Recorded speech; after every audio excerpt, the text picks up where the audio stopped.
Welcome to math axis. तो आज के वीडियो हम लोग स्टार्ट कर रहे हैं अपना क्लास 11th का मैथ्स। और आप लोग हमारे चैनल को सब्सक्राइब कर लें। इस चैनल पे आपको क्लास 11 एनसीईआरटी के हर एक एक्सरसाइज का सॉल्यूशन और हर एक चैप्टर का एक्सप्लेनेशन आप सभी को बताया जाएगा। तो आज हम लोग क्लास 11th का पहला चैप्टर स्टार्ट करेंगे जो कि है सेट्स। तो पहले हम जानेंगे कि आखिर सेट्स हम किसे कहते हैं, सेट होता क्या है। अगर आप लोग आईसीएसई बोर्ड से पढ़े होंगे तो आईसीएसई बोर्ड में आपको सेट्स क्लास 6, 7 एंड 8 में पढ़ाया गया होगा। लेकिन अगर आप सीबीएसई के स्टूडेंट हैं तो आपको सेट्स जो है चैप्टर है ये पहली बार देखने को मिला होगा। तो हम पहले ये समझेंगे आखिर सेट होता क्या है। देखिए सिंपल सा चीज़ है कि हम लोग अपने डे टू डे लाइफ में बहुत सारे ऑब्जेक्ट्स का कलेक्शन देखते हैं ऑफ सिमिलर काइंड। जैसे अगर हम बात करें कि आपके हम क्लास का एग्जांपल लेते हैं कि स्टूडेंट्स ऑफ क्लास 10। तो स्टूडेंट्स ऑफ क्लास 10 का मतलब क्या होगा कि आपके क्लास के पढ़ने वाले सभी बच्चे। ठीक है, तो क्या है सभी में एक चीज कॉमन क्या है कि सभी लोग क्लास 10th में ही पढ़ते हैं। ठीक है, जैसे लिया जाए कि collection of even natural number less than 15। अब ये जो नंबर्स लिखे गए हैं 2, 4, 6, 8, 10, 12 एंड 14, इनमें क्या एक कॉमन बात है कि सभी के सभी क्या है, इवन नंबर हैं। क्या है, इवन नंबर है। तो इसी चीज को बोला गया सेट, जहां पे सेम टाइप के ऑब्जेक्ट का कलेक्शन होता है, उसको बोला जाता है सेट। जैसे इसके कुछ एग्जांपल्स हैं कि सेट ऑफ वॉवेल्स का मतलब क्या है। जैसे हम वॉवेल्स की बात करेंगे, इसका मतलब क्या होता है, A, E, I, O, U। और आपसे कोई बोलेगा वॉवेल्स तो आप तुरंत बता देंगे कि भाई 5 टाइप के वॉवेल्स होते हैं, A, E, I, O, U। तो ये सभी क्या है, ये सभी एक सेम टाइप के ऑब्जेक्ट हैं। इन सबका एक आपस में रिलेशन है कि सभी क्या है, अल्फाबेट के वॉवेल्स हैं। ठीक है, जैसे हम बोले कि ऑल स्टेट्स ऑफ इंडिया, तो ऑल स्टेट्स ऑफ इंडिया कहने का मतलब क्या है, ऑल स्टेट्स ऑफ इंडिया। इसका मतलब क्या है कि इंडिया के सभी राज्य। इसका मतलब ये है कि बस हम इंडिया के राज्यों की बात कर रहे हैं जो कि है 29। बाकी हम किसी अदर कंट्री की बात नहीं कर रहे हैं। जैसे उत्तर प्रदेश, उत्तराखंड, दिल्ली, पंजाब, हरियाणा, ये सब क्या है, सभी के सभी स्टेट्स ऑफ इंडिया हैं। ये क्या है, इंडिया के स्टेट्स हैं। जैसे हम बात करें ऑल रिवर्स ऑफ इंडिया, तो ये सभी क्या है, इंडिया के रिवर्स हैं। यानी इनको हम पढ़ रहे हैं तो इनके बीच में हमें कुछ सिमिलरिटी दिख रहा है। तो ऐसे जो कलेक्शंस होते हैं, ऐसे जो ग्रुप ऑफ एलिमेंट्स होते हैं, ग्रुप ऑफ ऑब्जेक्ट्स होते हैं, कलेक्शन होते हैं, इनको बोला गया सेट। क्या बोला गया, सेट। तो अगर हम सेट का डिफिनेशन लिखें तो आइए सबसे पहले हम लोग सेट का डिफिनेशन लिखते हैं कि सेट होता क्या है। तो सेट मतलब क्या होता है कि एनी वेल डिफाइंड कलेक्शन। क्या होता है, any well defined collection of object is called a set. Any well defined collection of object is called a set. देखिए इसके डिफिनेशन से हमें पता चल रहा है कि कोई भी well defined collection of object, उसको क्या बोला गया, सेट बोल दिया। क्या बोल दिया गया, सेट। जैसे कि वेल डिफाइंड कलेक्शन का मतलब क्या है कि जिसका अपना कुछ सेंस निकलता हो, अपना कुछ मीनिंग निकलता हो। ठीक है, उसको बोला गया set. Any well defined collection of object is called set. ठीक है, अब the object of the set are called its member और एलिमेंट्स। अब इस पूरे सेंटेंस का मतलब क्या है कि पूरे सेंटेंस स्टार्टिंग का मतलब ये है कि any well defined collection of object is called a set. कोई भी वेल डिफाइंड कलेक्शन हो उसको बोलते हैं सेट, जिस कलेक्शन का अपना कुछ सेंस निकलता हो, कुछ मीनिंग निकलता हो। The objects of the set are called its member और एलिमेंट। जैसे हम लिखें कि सेट ऑफ नेचुरल नंबर, तो नेचुरल नंबर के सेट का मतलब क्या हुआ, सेट ऑफ नेचुरल नंबर। तो इसको हम जैसे बोलें, इसकी बात करेंगे आप समझ जाएंगे कि 1, 2, 3, 4 एंड सो ऑन। इनको हम बोलते हैं सेट ऑफ नेचुरल नंबर्स। और जो नंबर इसके अंदर लिखे हैं इनको हम बोलते हैं एलिमेंट्स। क्या बोलते हैं, एलिमेंट्स ऑफ सेट या फिर मेंबर। 1 क्या है, तो इस सेट का मेंबर है। 2 भी इस सेट का मेंबर है। 3 भी इस सेट का मेंबर है। तो इसको हम 2 नाम से जानते हैं, या तो हम इन्हें मेंबर कहेंगे या फिर कहेंगे हम इन्हें एलिमेंट्स। क्या बोलेंगे, एलिमेंट्स। ठीक है, अब आगे हम पढ़ेंगे इसी में कि जैसे अब हम ये कुछ और एग्जांपल्स देखेंगे जिनके माध्यम से हम ये समझेंगे कि आखिर सेट होता क्या है, सेट और सेट ना होने में डिफरेंस क्या है, किस कलेक्शन को हम बोलेंगे वो सेट है और किस कलेक्शन को हम बोलेंगे वो सेट नहीं है। कुछ हम एग्जाम्पल से समझेंगे ताकि हमें दोनों के बीच में डिफरेंस क्लियर हो जाए कि कब कब कौन सा कलेक्शन आएगा तो उसको हम बोलेंगे सेट है, और कब और कैसा कलेक्शन आएगा तो उसको हम बोलेंगे सेट नहीं है। तो आइए इसके लिए हम कुछ एग्जाम्पल्स देखेंगे, ठीक है। देन तो इसमें जो एग्जाम्पल है वो यह है कि all the big cities of India. एक एग्जाम्पल हम लेते हैं कि all the big cities of India, all the big cities of India, cities of India, क्या यह सेट है? आप लोग पहले सोचें और रिप्लाई करें कमेंट में कि क्या यह सेट है। देखिए पहले आप खुद से दिमाग लगाएं, क्या all the big cities of India एक सेट है? और है तो क्यों है, और नहीं है तो क्यों नहीं है, ठीक है। देखिए all the big cities of India, तो इसमें जब इस सेंटेंस को हम पढ़ते हैं तो इसको पढ़ के हमें एक चीज़ क्लियर नहीं हो रहा है कि किस बिग सिटीज़ की बात की जा रही है। इंडिया में तो बहुत सारे बिग सिटीज़ हैं, कई डिफरेंट टाइप्स के सिटीज़ होती हैं, जैसे कुछ बड़ी सिटीज़ हैं, कुछ छोटी सिटी हैं, कुछ उनसे भी छोटी सिटीज़ हैं। तो हम कैसे मानेंगे कौन सी सिटी बिग सिटी है और कौन सी सिटी बिग सिटी नहीं है? तो इस लाइन का, इस सेंटेंस का कोई सेंस नहीं है, क्योंकि इसमें यह नहीं क्लासीफाई किया गया कि किसको हम बिग सिटी के रेंज में लेंगे और किसको बिग सिटीज के रेंज में हम नहीं लेंगे। जैसे यहाँ पे बोला गया होता कि all the big cities of India having population more than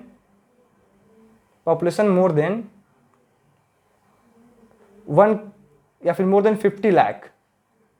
तो अब हम अगर ये बोलते कि all the big cities of India having population more than 50 lakh, तो इसमें हम कुछ सिटीज़ को कैटेगराइज हम कर पाएंगे, कुछ सिटीज़ को हम डिसाइड कर पाएंगे कि ये कुछ ऐसी पर्टिकुलर सिटीज़ हैं जिनकी पॉपुलेशन मोर देन 50 लाख है, जैसे दिल्ली हो गया, मुंबई हो गया, आपका चंडीगढ़ हो जाएगा। लेकिन इसमें all the big cities of India सिर्फ अगर हम इतना सेंटेंस दिया गया है तो इससे हम यह डिफाइन नहीं कर पाएंगे कि किस टाइप की सिटीज़ की बात हो रही है, तो इसलिए सेट नहीं है।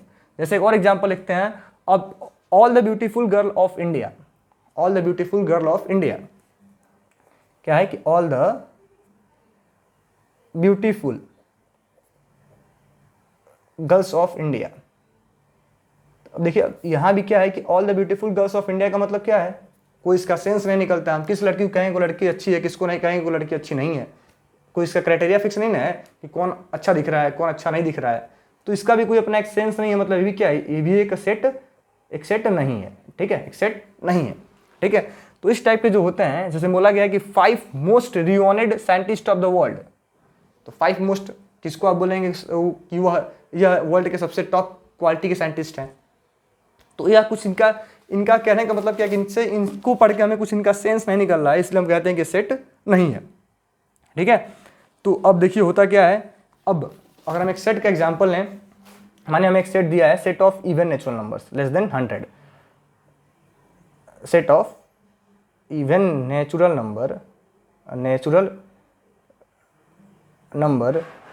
लेस देन 100 से छोटे नेचुरल नंबर का सेट, ठीक है। तो इसको ये क्या हो जाएगा, और इसको लिखा जाए 2 4 6 8 10 12 एंड सो ऑन, ठीक है, 98 तक जाएगा आपका।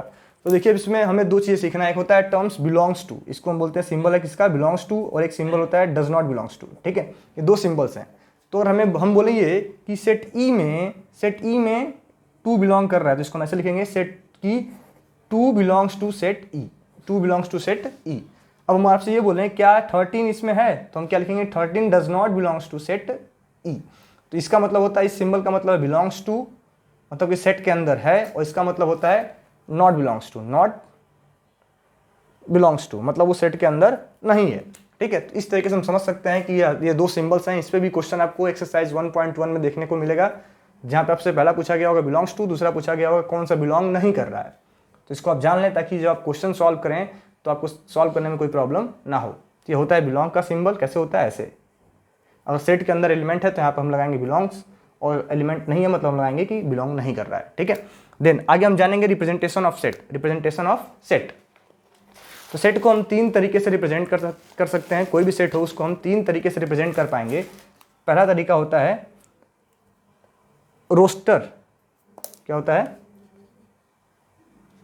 रोस्टर और टैबुलर फॉर्म, और टैबुलर फॉर्म। पहला तरीका है रोस्टर और टैबुलर फॉर्म। इसका मतलब ये होता है कि हमें अगर मानिए हमसे आपसे एक क्वेश्चन पूछा जाए कि the set of all even natural number less than 15। हमें एक एग्जाम्पल दिया, मान सबसे सिंपल एग्जाम्पल लेते हैं हम लोग, the set of M, the set M of months of a year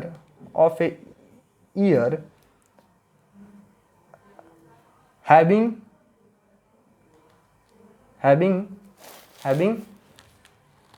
less than 31 days।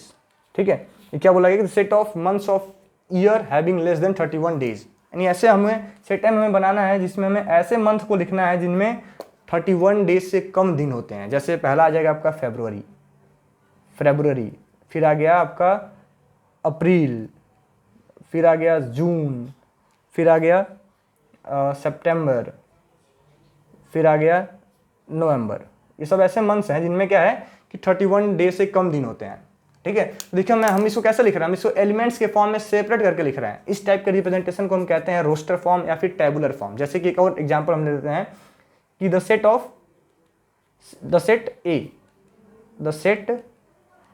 A of all the odd number less than 10। देखिए हमें एक स्टेटमेंट दिया है और हमें इसके टेबुलर फॉर्म में लिखना है। ये क्या है कि the set of all the odd number less than 10, वो सभी ऑड नंबर जो 10 से छोटे हैं उनका सेट। तो इसको हम कैसे लिखेंगे, set A is equal to, ये कर्ली ब्रैकेट में बंद कर लेंगे, जितने भी ऑड नंबर हैं जो 10 से छोटे हैं उन सभी को इसके अंदर लिख दिया जाएगा। जैसे 1, 3, 5, 7, 9, ये सभी नंबर क्या है कि set of all the odd number है लेस देन 10। इसको हम बोलते हैं टेबुलर फॉर्म या फिर रोस्टर फॉर्म। ठीक है, देन अगला आता है जो सेकेंड तरीका होता है उसको हम बोलते हैं सेट बिल्डर फॉर्म। क्या बोलते हैं, सेट बिल्डर फॉर्म, और इसका एक और नाम है रूल मेथड। ये दो तरीके होते हैं सेट को रिप्रेजेंट करने का, सेट बिल्डर फॉर्म या फिर रूल मेथड।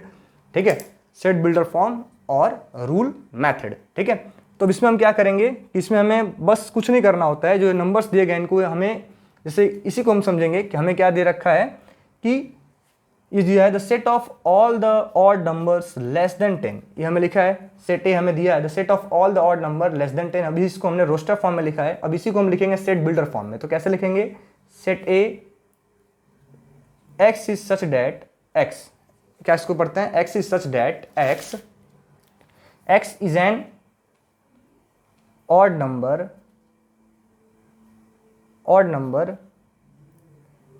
Less than 10। देखिए इसको हमें ऐसे लिखना है कि x is such that x is an odd number less than 10, यानी कहने का मतलब हमें इसमें हमें एलिमेंट्स नहीं लिखने, सारे के सारे एलिमेंट्स नहीं लिखने हैं, बस सेंटेंस को थोड़ा सा शॉर्ट करके लिखना है। ठीक है, सेंटेंस को थोड़ा सा शॉर्ट करके लिख देना है। इस तरीके को हम बोलते हैं सेट बिल्डर फॉर्म और फिर rule method. Set builder form या फिर रूल मेथड कहते हैं। ठीक है, इस पे हम लोग एक और एग्जांपल देखेंगे कि मान लीजिए हमें लिखा गया है कि हमें एक दिया गया है कि दूसरा एग्जांपल देखते हैं कि the set S of vowels in the English alphabet in the English alphabet in the builder form, in the set builder form। हमें इसको बिल्डर फॉर्म में लिखना है, set builder form।